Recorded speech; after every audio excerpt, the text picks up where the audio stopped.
Hello, everyone, and welcome to our very first Startup Women's event, Fundraising 101. I'm Kayla Isabel, and I'm the CEO of Startup Canada. To begin, I would like to acknowledge that the land on which I am on today is located on the unceded territory of the Algonquin Anishinaabe Nation. We also acknowledge with respect the diverse histories and cultures of all Indigenous peoples. I encourage each of you participating today to take a moment to acknowledge the traditional territory that you are residing on today. A quick housekeeping note, today's session is being recorded and will be shared after the session. And we want to have as much engagement as possible. So please feel free to use the chat throughout today's session and introduce yourself while we get opening remarks underway. For those of you who are not familiar, I wanted to share a little bit about Startup Canada. Startup Canada is a national nonprofit that is the gateway to Canada's entrepreneurial ecosystem. We are really here to connect entrepreneurs with all of the different supports, communities, tools that they need to build successful businesses in Canada. Since launching in 2012, Startup Canada has actually now grown to support more than 122,000 entrepreneurs annually, with an ever-growing grassroots community network of over 46 communities now from coast to coast to coast, which is really exciting. Startup Women, the program that all of you are participating in today, is one of Startup Canada's core flagship programs.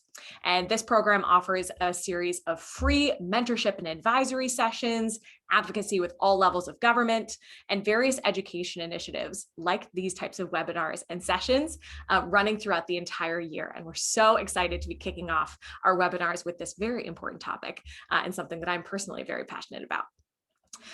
This year, we've taken a very different approach with our Startup Women program and scaled it into an annual program. Last year, it was just during the month of March, and we connected just under 4,000 women entrepreneurs during those 31 days. Now we have programming all throughout the entire calendar year, which is really exciting to make sure we're supporting women identifying entrepreneurs every single day of the year. I'd like to take a moment to thank our presenting partner, the Scotiabank Women Initiative, and our national and community partners, UPS, BDC, Google, TD, and our youth stream partner, Desjardins. TD Ready Commitment Program is also supporting this initiative. So thank you to all of those incredible partners that make these sessions possible.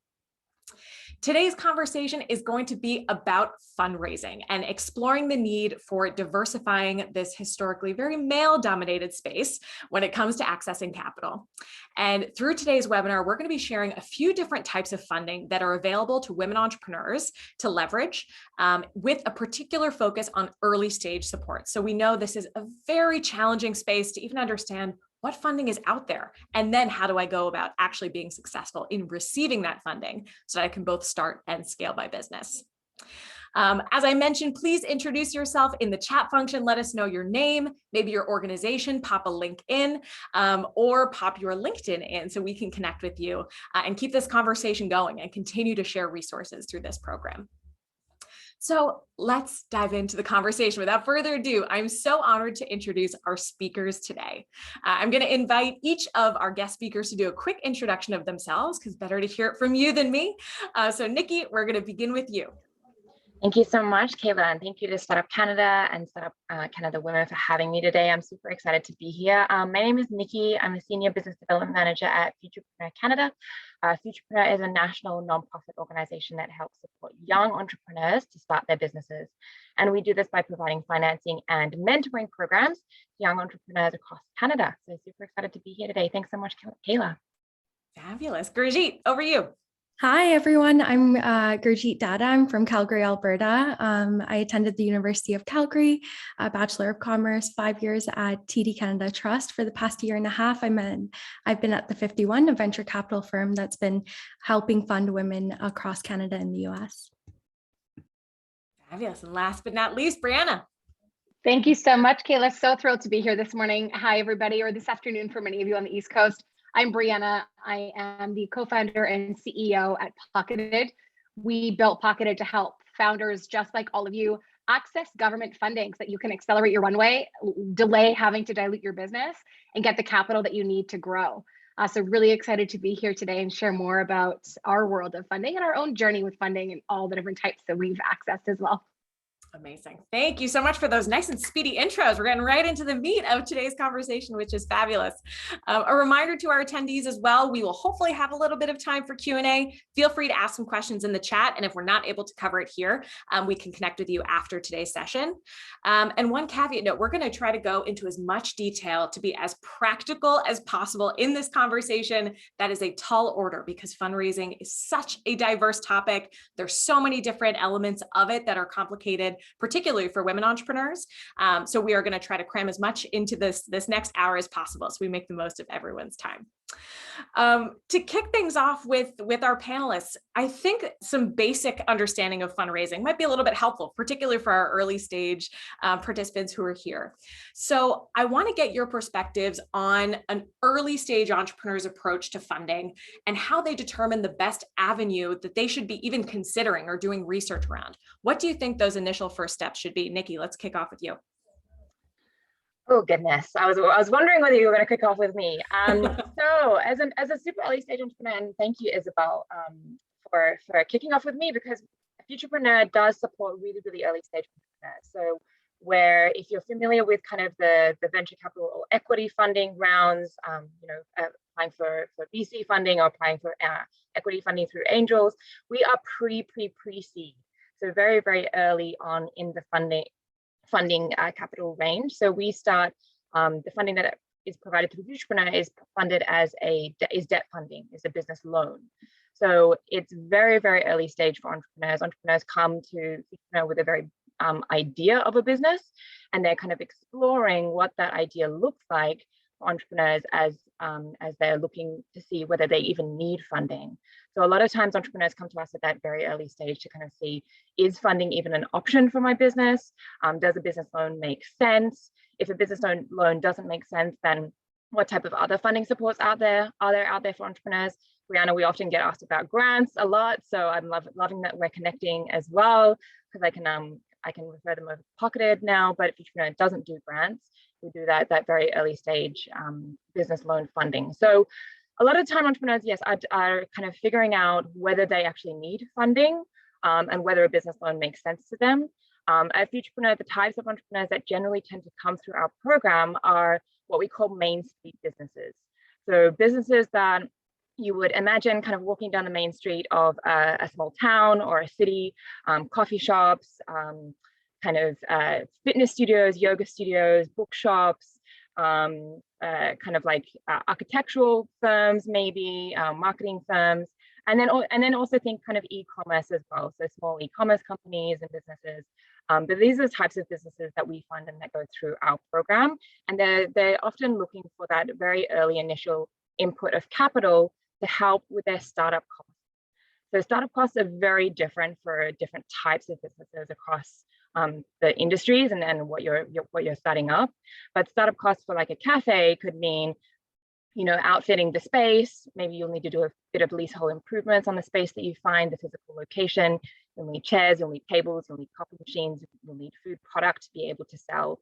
And those startup costs are the costs and expenses that come even before you open your doors to your business.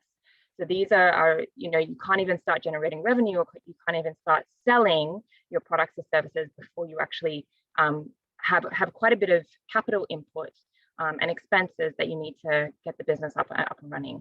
So that's what the Futurepreneur loan really specializes in for young entrepreneurs. And we do acknowledge that young entrepreneurs often have a barrier access to being able to get that initial capital, simply because of their age or a lack of work experience. Sometimes they don't have that nest egg to be able to rely on, or maybe their parents are not able to give them funding to get this business off the ground. So that's where Futurepreneur comes in, and that's where our loans really help entrepreneurs to kind of cover those startup costs, those essential startup costs, so that they can open their doors and so they can start selling their products to the audience, to the market, and revenue can start being generated. So long-winded answer, Kayla, but I hope that kind of sets the stage for that very early stage entrepreneurs thinking about starting a business. Absolutely. And that context is so important because often, we hear so many entrepreneurs just not knowing where even to begin. What is that context and that understanding of what's out there? Some of the terminology can be very confusing as well. So in the audience, if you found this process to be a little bit daunting, you're in good company. This is a very challenging space for many entrepreneurs. So let's go over to Brianna. I think your perspective, both as an entrepreneur and as an innovator working in this space to get capital and to get grants and funding over to entrepreneurs, it's a really unique position, I think, to have in this panel. What considerations do you see entrepreneurs making when they're approaching funding, determining the best avenues, specifically as it pertains to the scope of Pocketed? Yeah, absolutely. So finding funding is hard. Money is one of the leading barriers to starting and growing your business. Everyone here is probably here because you've experienced that in some way, and certainly I have too. This is my third business. Pocketed is my third business. And I've faced the challenges of getting banks to pay attention to you, of getting an account manager to return your calls, of finding money to invest in a piece of equipment, in laptops, for goodness sake, even if you're a service company. So it is really hard to get money to grow your business. And I absolutely intimately relate to that. So we have lived through all of those different challenges in my entrepreneurial journey. And in my last startup, it was a software company, and we were building predictive hiring and retention software for restaurants and retailers. Pilots in the market, and then the pandemic hit. So of course, restaurants and retailers went down to basically zero for so many months that business, the timing wasn't right for it. So it was in reflecting on our experience of that my co-founder and I realized that grant funding, if we'd found a better way to access this thing called grant funding, we might have been able to move faster. That would have gotten us past that critical inflection point where we wouldn't have been so impacted by the pandemic. So we wanted to understand, were we alone in some of those challenges that we faced? Was it unique to us? And I'll unpack it a little bit for you. I didn't even know grant funding was a thing. I now build a business that's all about grant funding and tax credits and all of this government money that's out there. I didn't know it existed until I had a software company. So I think for non-software companies, especially, the ecosystem doesn't talk about it very much. And there is, we've never found a company that is a registered company in Canada that is not eligible for government money. There's over $5.9 billion in government money in tax credits, grants, different business incentives every single year that your business will be eligible to access a portion of. So we built Pocketed because, frankly, I don't know if I'm allowed to say this, so beat me out if I'm not, Kayla, but we called bullshit on the system. You keep telling me that there's no money, but there's $5.9 billion of government money that's free money for me to grow my business. Why do you make it so hard to access it? I got to try to find it. Then I got to try to apply. It's painful. So we decided it was time to make it simpler so that businesses can get the money they need to grow. And grant funding is fantastic because it's non-dilutive. So it doesn't take any equity in your company. It's not debt. So you don't actually have to pay it back. And some of them are what we call an entitlement, meaning with tax credits in particular, you're eligible for it, period. It's not whether you're qualified, you are eligible. All you have to do is do the work and submit your application and get the money back. So we decided it was time to build a better way. And that's how we built Pocketed. I'll share a link. You're all welcome to create an account. It's totally free to have an account on Pocketed. When you make your account, you're matched with programs that you're eligible for based on your profile. You're going to get a long list. I have 153 programs I'm eligible for right now, which is mind blowing. But just to give you perspective, 153 different programs for me to access capital that don't cost me money and don't take a piece of my business. So it's a fantastic way to start. In our own funding journey, we started by founder funding. So we used our own founder capital to invest in the business, which is a scary thing to do, but it was all we could do. Nobody wanted to give us money. Then to amplify every dollar we invested in the business, we took advantage of grant funding. We've used $750,000 in grant funding. And at one point, 95% of our payroll was covered and reimbursed by grants. So to give you perspective on how powerful it can be as a funding source, it is huge. Then we got to a place where we needed to move beyond grants and to accelerate our growth. So we did also raise an equity financing round, which you'll hear more about from Gurjeet. So I'm happy to share more about that as well. So we raised just over $1 million in the fall. And I raised 9 months pregnant. So I want to say that for people because it is a lot of a misconception that can't happen. It absolutely can. I was 9 months pregnant when we closed our round. And just giving you some hope, money is out there for you, and there's so many different channels that you can pursue. So I'm excited to talk more about that in more detail later today. But Kayla, if there's anything you wanted me to unpack further on grant funding and that government funding piece, let me know. But otherwise, I'll leave. I love it. Well, we're going to be coming back to you to unpack so many of those different parts. I mean, we've already covered quite a bit and we're only 17 minutes in. So beautifully done, panelists, so far. Gurjeet, over to you. I love how we're going through this continuum, looking at loans and the futurepreneur programs, looking at grants, government funding, all of the capital that can be unlocked there. Talk to us about the 51. What are you doing in this space, and how can entrepreneurs consider VC funding as a potential route for themselves? Yeah, definitely. So the 51 is a venture capital firm based out in Calgary, and we fund women entrepreneurs across Canada and the US. What we look for in entrepreneurs is definitely that high growth tech company, women-led, ESG-focused companies that are ready to grow. So these companies are usually in the life cycle of idea to growth, usually in the pre-seed, seed, and Series A funding. So with venture capital, I would say two things founders really need to consider is, are you ready to give up equity? So look at your economics and your control. So your economics would be the ownership. Your ownership is a fixed pie. So if you go out and raise venture capital, you are giving up a certain percentage of your company, but in order to do that, you are giving investors motivation to help grow your company, and you're giving stakeholders an opportunity to help you grow as well. And then with control, you shouldn't give up more than 5 to 10 to 15% of ownership each round of financing.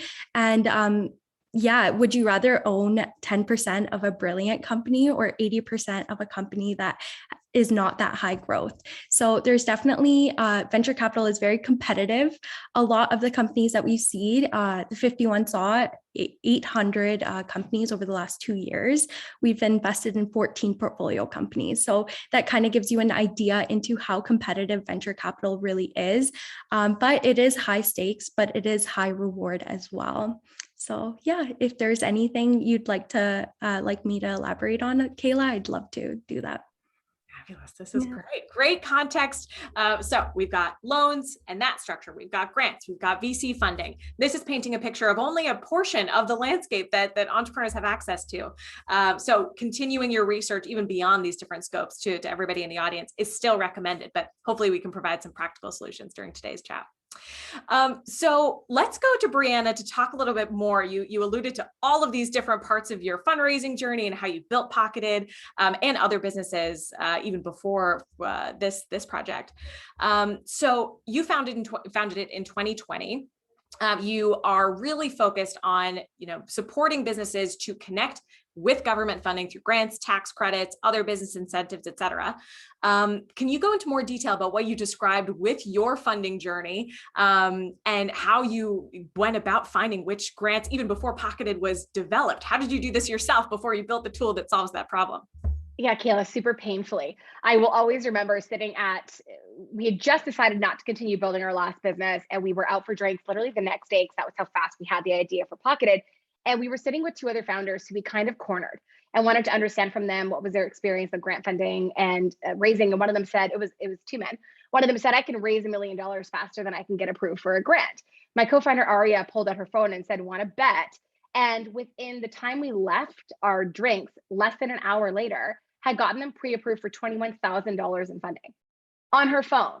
So all to say, it is not, there's this perception that grant funding is really painful, and I think it's justified because bureaucracy and red tape is the government specialty. So they make it so unnecessarily complicated. But I'll walk you through our journey because I think the right funding source it depends on the stage of your business and what your goals are.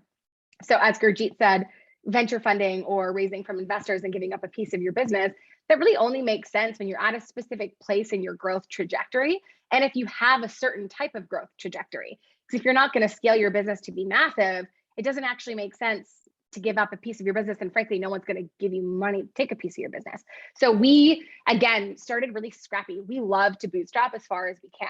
So we wanted to make sure that we invested our own founder dollars and got as far as we could with validating our concept, achieving product market fit, which means that we've confirmed and validated The people in the market want the solution that we've built and they're willing to pay for it. We wanted to make sure we had achieved those things before we looked to take on capital. So we did invest some of our own money. And I want to pause there because I recognize that in and of itself is a bit of a place of privilege. So my co-founder and I had each built businesses before, and we're able to invest money that we pulled out of those other businesses, our own earnings from those businesses. So I do recognize that that's not feasible for everybody. We were in a very fortunate position that we could do that. So that allowed us to buy a runway for ourselves. We were also really strategic about it. It wasn't very much money. We're talking, I think we put in $30,000 in total of our own money over the entire year before we raised capital. And we then used grants and went and found programs in like the old school painful way of literally diving down rabbit holes and searching through the depths and ethers of Google where nobody ever wants to be, trying to find programs that were relevant for our business and funding the things that we needed to fund, which for us was mostly people in the development of technology. So we invested a lot of time and energy, hundreds of hours, no joke, of our own time and energy to find programs because we knew there was a very real end to our runway with the money that we had to invest in the business. So we worked early and quickly to find money that would give us like a 5-to-1 ratio of our money to their money. So I'll give you an example would be an employment grant. There are youth employment grants that will cover 100% of salary for 6 months of your employee up to $50,000. That's a lot of money when you're building a business and trying to hire folks in your early days. There's student employment funding that will hire or will fund 50 to 75% of your wages. So those types of programs really help you get far fast and mean that you're not having to do all the work on your own. So we did leverage all of those funding sources to help us get to a place where we were then ready to raise money because we knew that we had proven out the product market fit. We were now looking at not how do we survive, because you don't want to raise money from a survival place, but how do we go forward and accelerate our growth? So we then made the decision to raise money, and my goodness, I was terrified because of everything you hear and read about raising. So I will say for anyone here that's considering that path, we had an unbelievably positive experience. Even the investors that did not invest in our business, we learned something from. So even if you don't get money from an investor, you get the best business advice you could ever dream of from people that have been there, done that, built, invested, exited companies. Really proud actually to have a bunch of female-led funds on our round, including the 51 are an investor in Pocketed. So we're super grateful to have their support behind us. But we've literally tapped every potential type of funding you can tap, or the ones that are the big ones that are being talked about today. The only thing we haven't done yet is debt. And we'll probably tap into that when it comes time to accelerate even further down the road. But we've lived through all of it. We've lived the highs and the lows. We've been rejected for grant applications. We've been rejected by investors. And every time we took it as a learning opportunity. And if anyone has specific questions, I know there's going to be an open Q&A later, but very happy to talk about more experiences. Always happy to share the things that we suck at because there are many of them. And I would say one thing that we've done well, my co-founder and I, is hire people that have areas of genius that are distinctly different than ours. We want to be the dumbest people in the room by design. And that's absolutely helped us build our business quickly, including unbelievable advisors and mentors who coached us through the fundraising journey. We could not have done it without them. So we did not do it on our own by any means.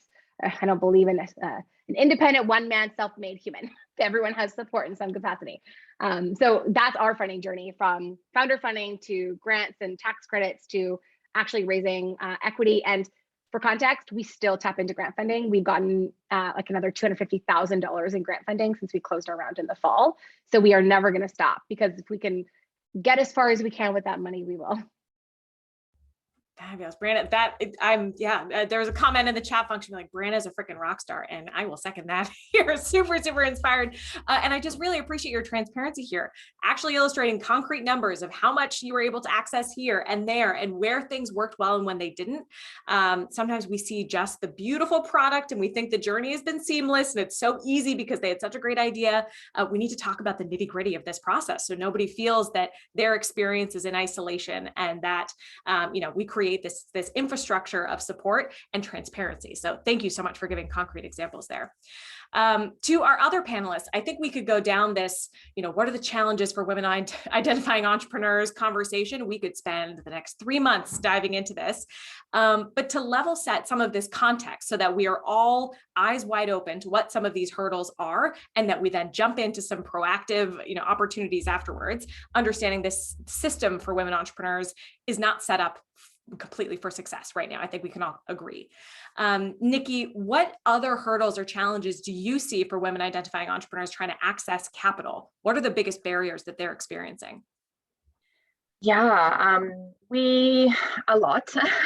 and you're right, Kayla, like we could go on for hours on kind of touch points about the hurdles. But and what I wanted to also just mention is that I'm seeing a lot of programs that are kind of coming out for women entrepreneurs as well. Like there's a lot of support out there and a lot of resources out there now for women entrepreneurs, which is really exciting. But one that's kind of just top of mind as a bit of a challenge that I wanted to share with everyone today was I was chatting to a woman yesterday who was struggling in finding funding simply because her credit score was quite low. There were a number of different factors as to why that was, but a whole bunch of different barriers and challenges that she had been experiencing. And with Futurepreneurs program, credit is really important because it is debt financing at the end of the day, right? We do pull credit as part of the application process, but that is one of the barriers that I've seen quite regularly with women entrepreneurs who are applying to Futurepreneurs program is low credit for one reason or another. And I do think that, I mean, each person's credit is low for a different reason, but I do think that it is systemic, kind of looking at that as a whole and kind of stepping back and looking at it in a bigger picture. I do see that women tend to have lower credit from time to time than men do, especially when coming to Futurepreneurs program. So that is one of the barriers that I've seen over and over again for our program. There are so many resources out there to build credit, so many resources out there for women entrepreneurs now that I think is really, really exciting. But that's one of the barriers that I can see time and time again. Thanks, Nikki. Gurjeet, from your perspective on the VC side, we all know the very sobering statistics around the amount of funding invested from VCs to women identifying entrepreneurs and the lack of women investors. Like that side of the conversation, we need to make a lot more progress there. And groups like the 51 are tackling that head on.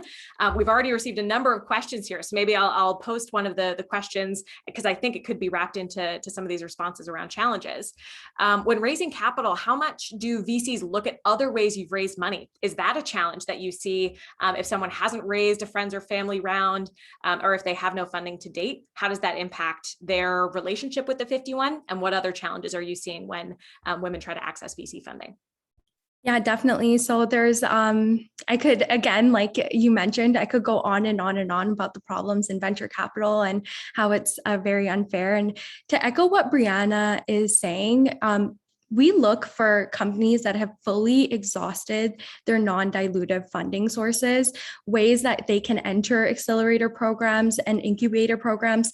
I think it's just nice to know that they've applied to programs. I think we take that as a plus. Even if you didn't get in, are you really looking out there for a community of people who can help build your business with you? So we really look at that versus, oh, you didn't raise a friends and family round. I can't imagine not knowing accredited investors and not having privilege enough around me to get a friends and family round. I don't say that would be even a priority for the 51 to be looking at that. A lot of the pre-seed deals that we've done, it's usually just angels and maybe individuals who have invested alongside the 51. And yeah, we wouldn't look at friends and family and think less than for a founder, definitely. Speaking to a little bit about the statistic, very sad statistic of 2.2%. I believe in 2022 it dropped, or 2021 it dropped down to 2.1%. So it's kind of at an all-time low in the recent years. And in 2022, my prediction is that the venture capital industry is pulling back from investments, and they are becoming a little bit more risk adverse. So I don't know how that's going to look like for women as a whole, but we know that there's a lot of biases that go into venture capital, especially in the beginning stages of the funnel, which is around deal sourcing and first and second meet and greets with founders. There's a lot of biases with, gender, unconscious bias based on how a founder talks, how they look, their tone of voice, whether or not, and there's a whole different side to this, but this is more from the entrepreneur side.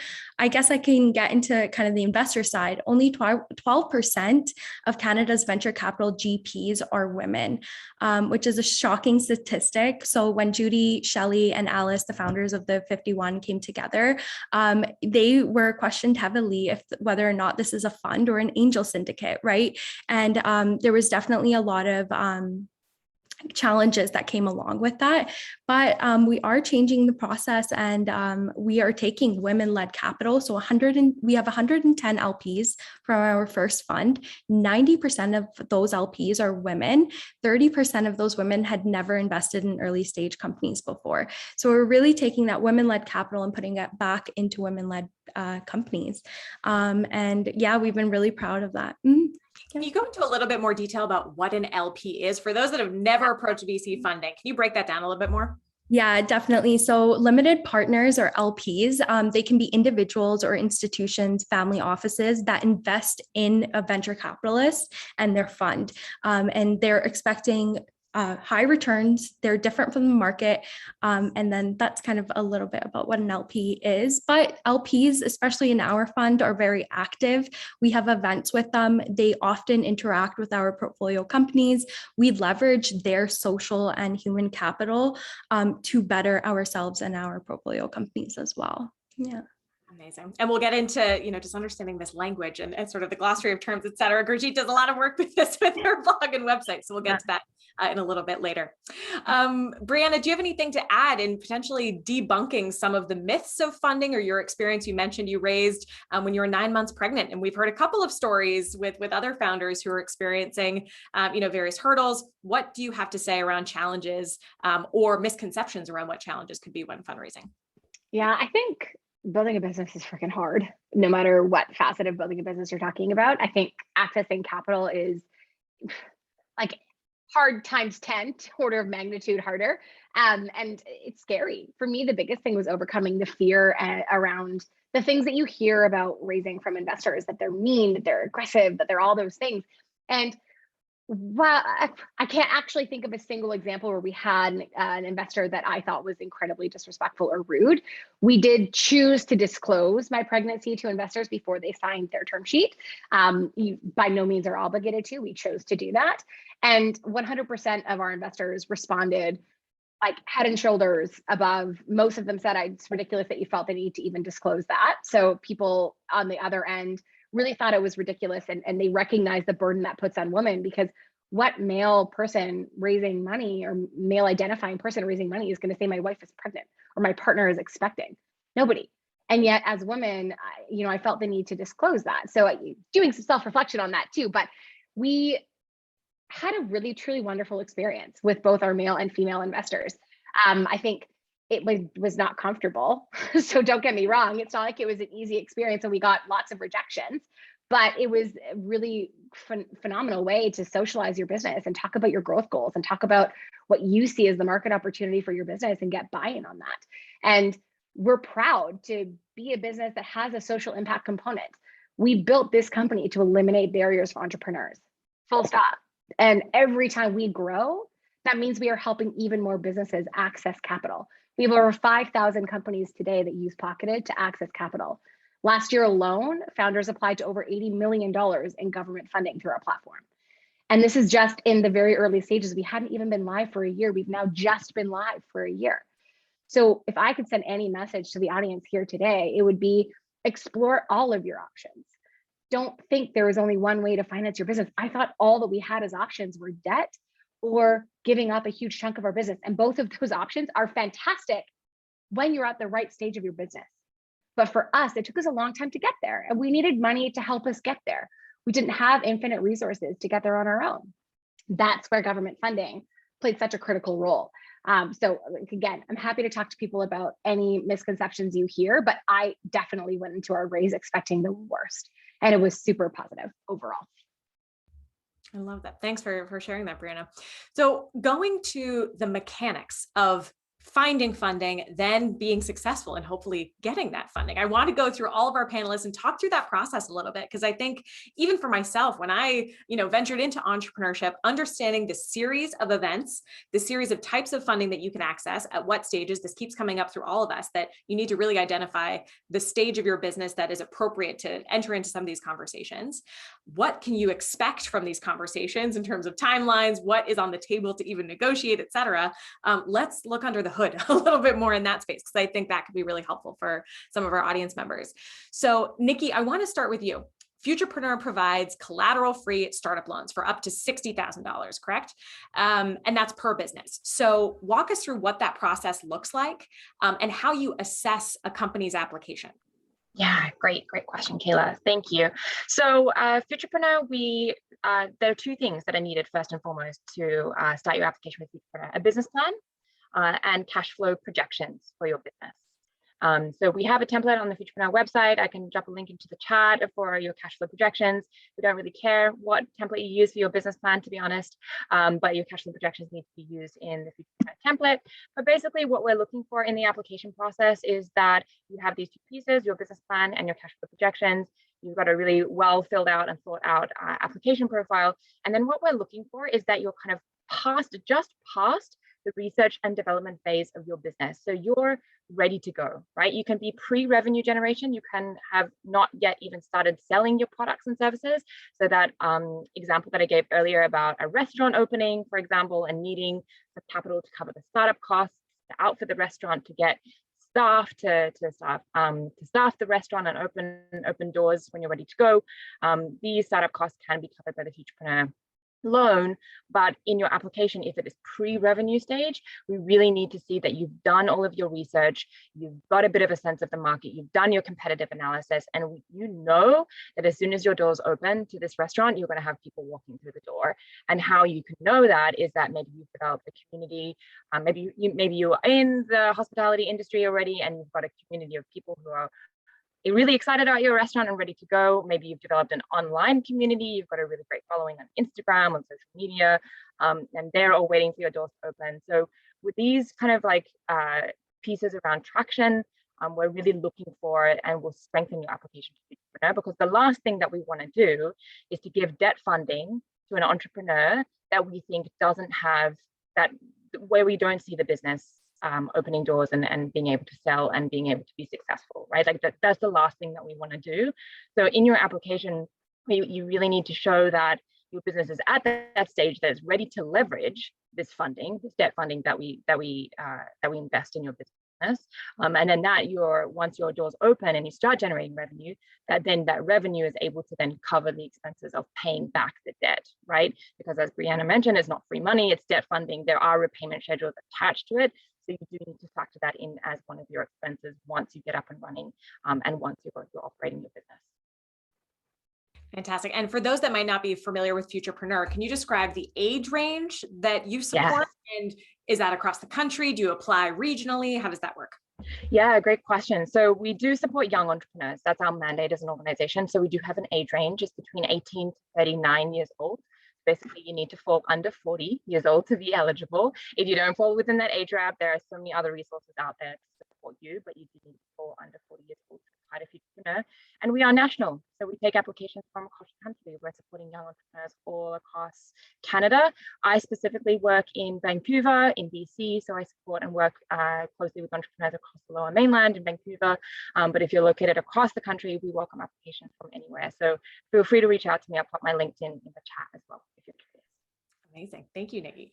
Brianna, from your perspective, can you walk us through a little bit what the Pocketed experience is once you've created an account, and maybe what you're seeing in types of grants or new opportunities that you're seeing specifically for women identifying entrepreneurs? And I'll add a sub question to that from one of our audience members asking if there's any funding for age diverse founders, so women 45 plus. Are you seeing any support there? Because we get this question often that, Futurepreneur programs are fantastic, but what happens if you're 40 plus? Where can you access that support? Maybe government is one of those entities. Yeah, for sure. So I'll talk about Pocketed first. So when you create your Pocketed account, you're going to give us a little bit of information about your business.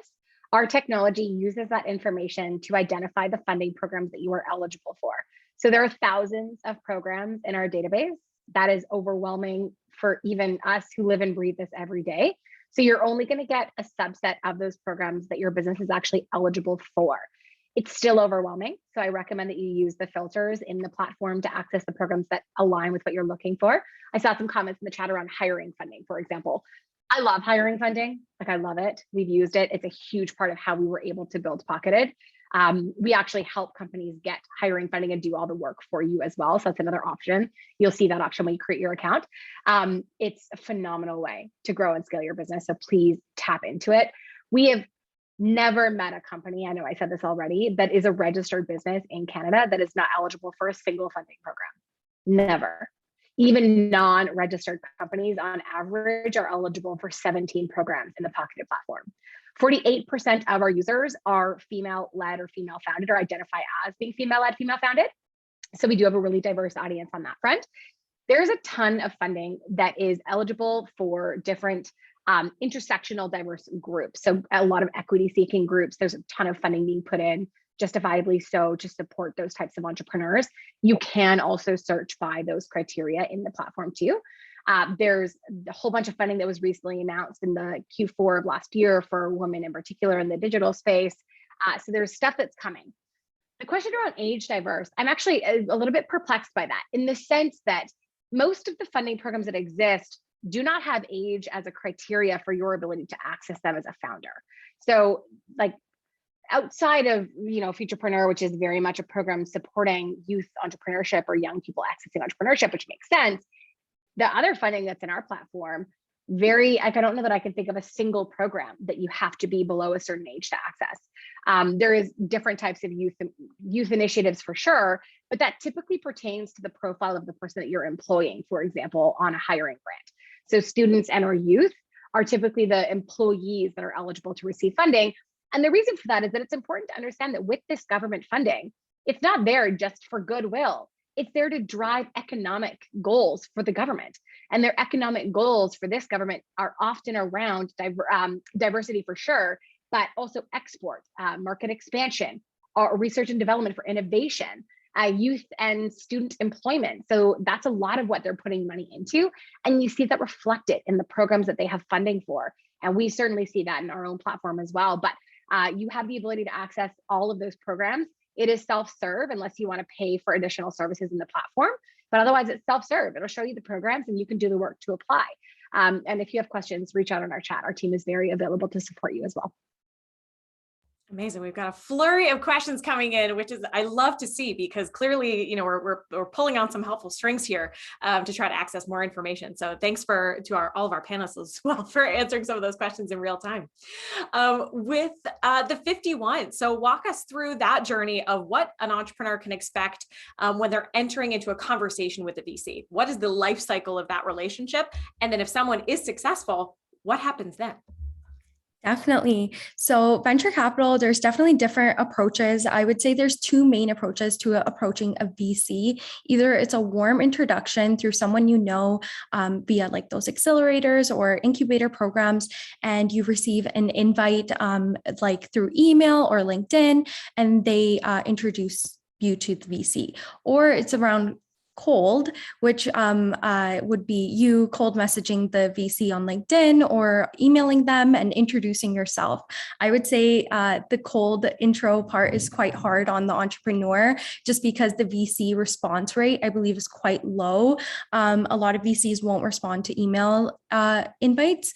And so at the 51, we've kind of taken a different approach. I actually see all of our emails that come on at the entrepreneur@the51.com, and I respond to all of them or most of them. And we usually do meet and greets with every single founder that contacts us. This is just to see if they're not a fit for the 51, if there's any other value add we can provide, right? And so the 51, your process when you come to us is our first call is usually called a meet and greet. And we try to keep it as casual as possible. We try to get to know the founder, get to know their story versus having them pitch to us. But if the entrepreneur is very comfortable with pitching, we, are cool with that as well. And then throughout the life cycle of that process, it would be, the first call, second call, maybe due diligence, reference checks, and a lot more questions. There's usually a data room involved. The pitch deck is very important as well. Usually that's the first thing we see when we're looking at an entrepreneur. And that's what I look at, especially when evaluating what the problem is, what the solution is, what the market size is, the scalability of the business, the commerciality. I can't say that word right now. Sorry, guys. And we're not technically looking for like revenue growth or revenue per se in a dollar amount, but we are looking for a commercial pathway.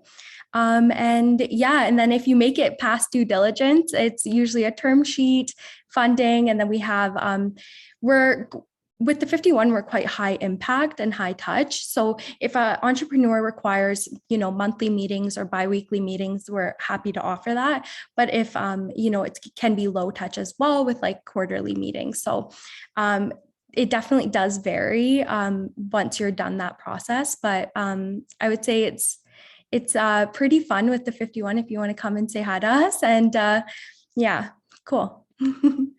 Very cool. Gertrude, I think we can all agree with that. One question coming in from our audience around margins. Considering a VC funding route, are there margins that VCs want to see in order to make an investment that makes sense? Are there any guiding parameters around that? And then also equity. Can you repeat what you mentioned earlier about, what percentage of equity you should be considering when looking at VC funding? Yeah, definitely. So with the margins, we understand that when you're an idea stage business, you are in negative cash flows. So we're not really looking for, profitability right off the bat, but we are looking for like that commercial pathway, which would be like, do you have your business model set up? Do you know how you're going to be making money? Are you taking proactive steps to get into that direction? Are you building your sales pipeline, for example? So we're really looking for that tangible outcomes and goals and KPIs and your ability to measure them and go along with them versus like what is like in a snapshot. We're not looking at that. We're definitely evaluating the opportunity versus what you are currently. And again, venture capitalists definitely invest in the founder, and the potential of that founder to execute. That's usually what the driving decision really influences, or it influences the driving decision, right? And then the second question about equity, was it? Yeah. What about equity? What percentage should you be looking at in potentially giving away of your business? Yeah, like I mentioned, you're going to be raising, so let's say you own 100% of your business and you want to raise up until like a Series B, Series C, and even exit your company. Every single funding round, you shouldn't be giving up more than 10 to 15% of your company. And especially that would divvy up when you have co-founders and employees that are sharing equity as well.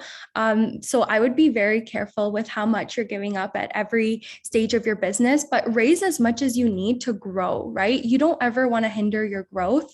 But yeah, so yeah, don't give up too much. Don't give up too less though, right? It's a tough question. I think so many entrepreneurs struggle with this. It's like, well, more money would be great because I can invest in all of these different elements. Do you have any advice on how to actually think through that growth in a way that is reasonable, but still ambitious enough that you're showing to investors that you have bold plans for your business? Exactly. And this is so crazy when it comes to women founders because, actually my first piece of advice would be talk to people who have gone through the process, talk to the Briannas of your world, right? People who have gone through the process know what it looks like. And then also talk to your venture capitalists like one-on-one and be very candid with them and really go through that process with them. And yeah, that's kind of what I would say. It's definitely a hard question to navigate, but yeah, that would be my advice. Amazing. No, great advice. Nikki, we've seen a lot of questions in the chat around mentorship, and we need mentorship and we need money. So this is a really important part for women entrepreneurs in particular. And to make sure that you are accessing various advisors, diversity of perspectives, what does Futurepreneur do in this space around mentorship? Because this is such an important part of the offering. Yeah, thank you so much, Kayla. And something that I needed to tell everyone about as well. But Futurepreneurs financing, so our debt financing goes up to maximum $60,000. Also comes with this mentoring component as well. And so it's a 2-year match between the entrepreneur and your mentor. So the mentorship match is really guided by you as the entrepreneur. So you would tell us a little bit about your goals for your business in the next 2 to 5 years. Where do you want like your growth, your scale? Where do you want to be? Do you want to open multiple locations, for example? What does that look like? And then also do a bit of self-reflecting around what are your strengths as an entrepreneur and what are your weaknesses, and where could you really feel like you could use some support from a mentor in kind of those areas. And once we have a little bit of a snapshot from the entrepreneur that's going through our application process, then we go through our mentor matching process. We have a whole team of Futurepreneur that works specifically on this mentor matching process and has relationships with all our mentors across Canada. So again, we're a national organization, right? So we have mentors all across Canada, and they will pick out a relationship match that we think would be really, really beneficial for you and your business. So it's a 2-year match with the mentor from the entrepreneur and the mentor together. You get the financing in your bank account to be able to grow and scale, but then you also have that experience and that guidance of a mentor who has been through it before, and who is able to help support you in your business and get it off the ground. Yeah, and it's just, it's so invaluable, I think, this resource to help guide your business. I completely agree. And there are a couple of other resources around mentorship. So Brianna mentioned the forum. They've got a fantastic mentorship offering as well. We just did a podcast on the Startup Women podcast with their CEO and one of their entrepreneurs, Karen. So definitely check that out if you're looking to better understand what a mentor relationship could even offer you, and then learn a little bit more about the forum there. And then through Startup Canada, if you're looking for just a 30-minute quick conversation with somebody across Canada who potentially has been where you are, or from a support organization, you can access all of that through our Startup Women program as well. I think we've got over 70 advisors that are really just there to point you in the right direction. So definitely check that out too. Brianna, over to you with another question around accelerators, incubators, resources that are very helpful for you. We've seen questions about term sheets or, looking at your bank statements or any types of practical tools that you have leveraged. This space of entrepreneur support organizations or understanding what is out there to tap into, not just from a funding perspective, but just, resources in general. This is a big question, but can you showcase some of those resources that were helpful? And maybe as a women identifying entrepreneur, are there some accelerators or incubators or programs that you would recommend checking out? Absolutely. So thanks so much for the question. I think those types of programs are so important when you're building a business. We have leveraged 3 different accelerator programs for Pocketed. We did Hyperscale AI, which is a collaborative program with BC Tech and Scale AI. We also did entrepreneurship at UBC's Hatch program, and we're currently part of Creative Destruction Labs. The right program depends a little bit on the type of business that you're building and the scale that you're at, or what stage you're at. When you're really early stage, you want to be looking for those incubator programs that are helping you with refining your idea, doing the market validation, customer discovery. And many of the programs will have a version of their program that's meant for that stage of your business. Then there's accelerator programs that are typically as you're starting to grow and get off the ground, you've achieved product market fit, and you're looking at how do I accelerate the growth of my business. We also recommend that you look at things like your board of trade, chambers of commerce, Startup Canada, for goodness sake. We're here with this group. Check their resources out. It's unbelievable what they offer in the way of content and programming like this, as well as other resources. So tap into all of these different places and know that it's completely reasonable to tap into many. We've also done a Women in Tech program with the Consulate General of Canada. There's so many incredible programs that exist for you to tap into. It is a little bit overwhelming to figure out how you find them. Cheat tip for many of you is that most academic universities, colleges, et cetera, will have a program of some sort. So if you did go to post-secondary school, I recommend starting there in your search process, and then do a good old Google search. We have over 120 partners in Canada that are accelerators and incubators. So that is a list that's going to be public when we launch our new website. So you can also come and check that out. But there's so many incredible places to go. All of them will offer programming, webinars, mentorship. Some of them offer money and funding. There's lots of different resources that come through being part of these programs, and they will often leverage you into other ones. They'll make investor intros for you. They'll give you a forum to do pitching or pitch competitions. So another thing to look for is pitch competitions. New Ventures BC is a great program in British Columbia for that. There's an infinite number of resources. And truly, as female entrepreneurs, now is a beautiful time to be building a business because the world is working hard to make up for the absolute marginalization that's happened systemically. So there's a lot of resources and support out there for all of you right now. I completely agree. And a quick plug, we keep seeing so many questions around age, and this is an important conversation. I think that we can go into more detail, and there are some dedicated resources in addition to an actual startup community that we have through the Startup Canada network called Startup 50 Plus. So we'll pop some links in there for any entrepreneurs that are looking on the funding side with an early stage business that has global aspirations. If you're looking at building a business that could export to the US or beyond, what we're actually going to have a specific category this year exclusively for entrepreneurs that are 50 plus. So there's funding there, great connections with export advisors, so not exclusively for women, but about 68% of that audience is women identifying. So a great community you can access there.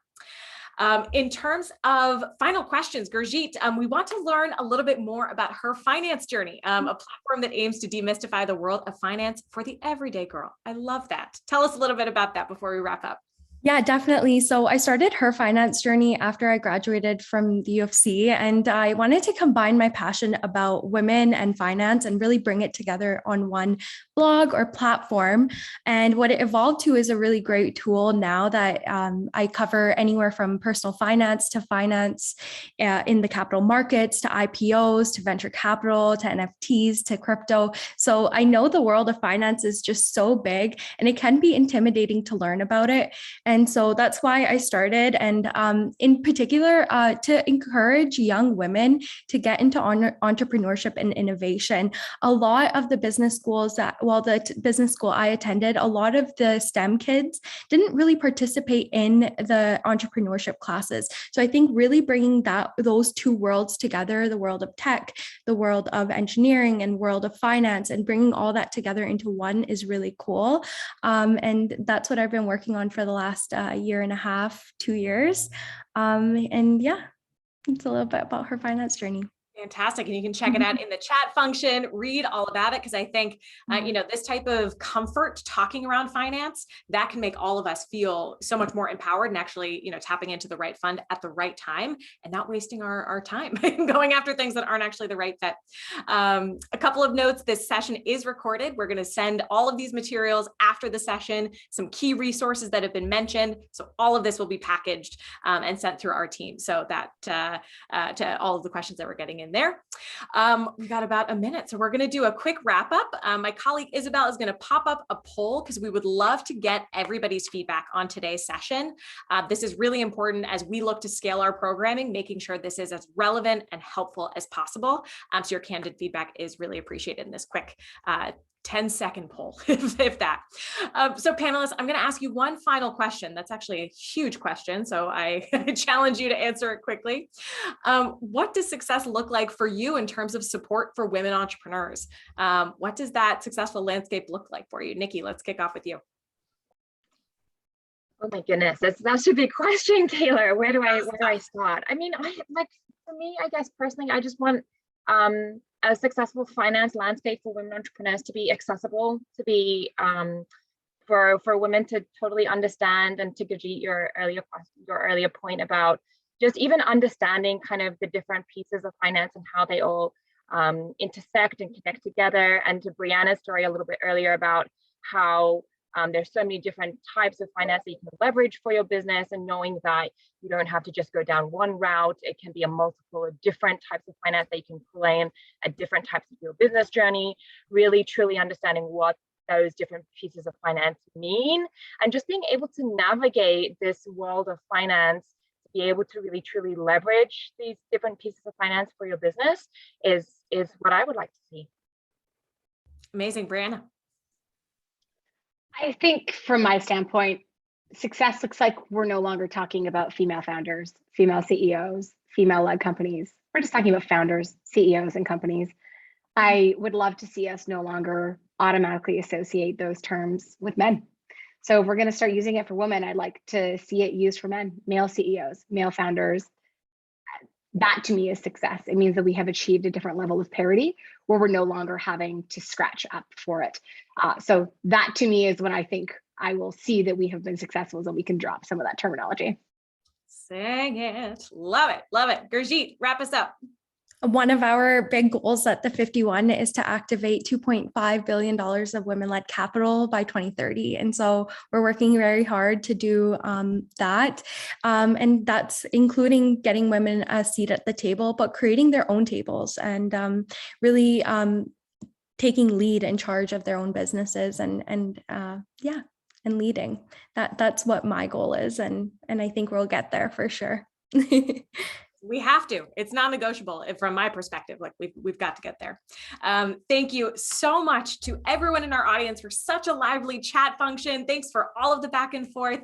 Thank you so much to Nikki, Brianna, and Gurjeet for all of your very diverse perspectives here as well, coming at this fundraising task and huge part of business building from all of these different informed perspectives. So thank you so much for sharing all of these practical insights.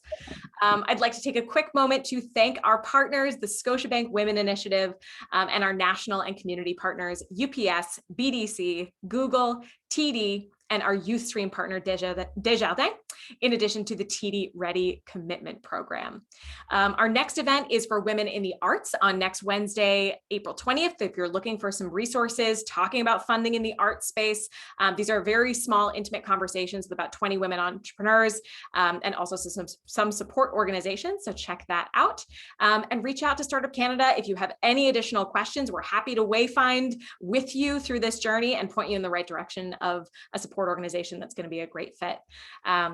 We'll also share a lot of these resources that are in the chat function now to make sure that you can manage some of this follow-up. So thank you so much, everyone, for joining us, and have a great rest of your day. Happy funding. Thanks, everybody. Thanks so much.